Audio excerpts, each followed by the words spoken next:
4 6 تا 24 تا. پس جواب جای خالی 24. اگر پایین 24 رو بنویسی به جای تا ضرب بذاری ضرب در 1/6 بکنی، نگاه کنید بچه ها، به این مخرج 1 میدیم، اینو به 6 ساده میکنیم.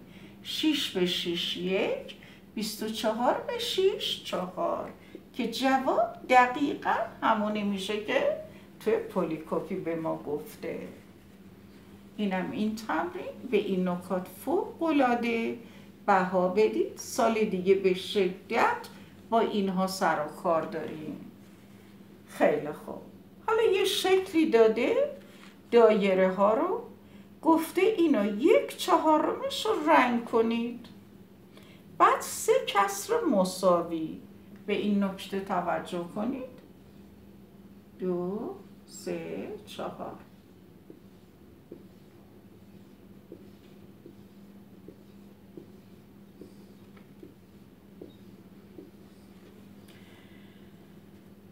شونزده تا دایره است. گفته 1/4 رو رنگ کنید، یعنی 4 تا 4 تا دسته بندی کنید بچه ها جون. خب یکی از این دسته ها رو رنگ کنید، 1/4 از کل شکل. حالا گفته برای 1/4 رو کسرای مساوی بنویسید، ضرب بذارید، از 2 شروع کنید، چون 1 بذاری خودش میشه.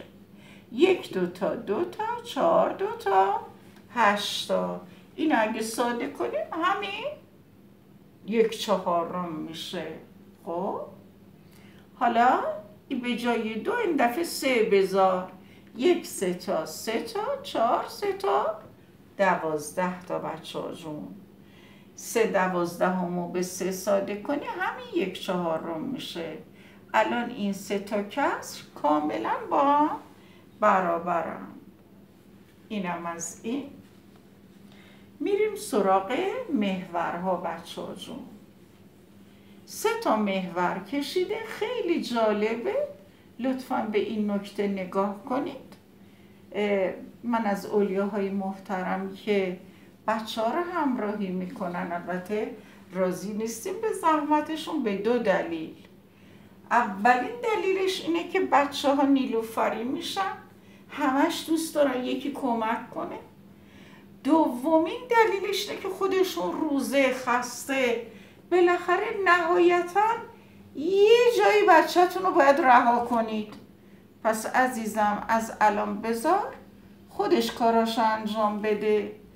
فقط تو حاشیه مثلا چجوری الان میخواد محور رو مثلا تو چک نویس کار کنه، حتما با خطکش منظم و مرتب.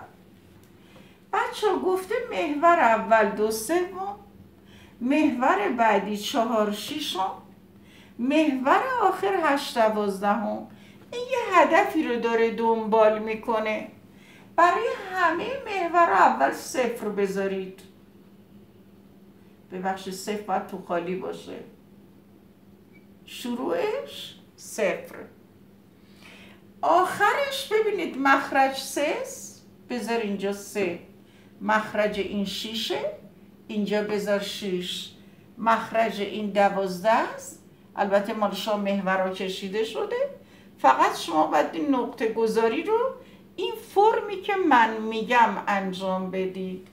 حالا محور اولی 3 قسمت، 1 2، سومی رو خودش قبلا گفت ما گذاشتیم. 4 6 بچه این نقطه ها رو همینجور ادامه بدید، بیایید پایین. ولی چون این تعدادش زیاده ما بین نقطه ها رو دوباره نقطه بذارید که بشه 6 قسمت. 1 2 3 4 5. این 6 قسمت. اینجا چون 12 2 تا نقطه ما بین اینا بذارید عزیزانم. دقت کنید لطفاً. 1 2 3 تا نقطه باید بذاریم. معذرت میخوام دوباره انجام میدم. این فاصله ها رو 3 تا نقطه، 1 2 تا 3 تا. این شماره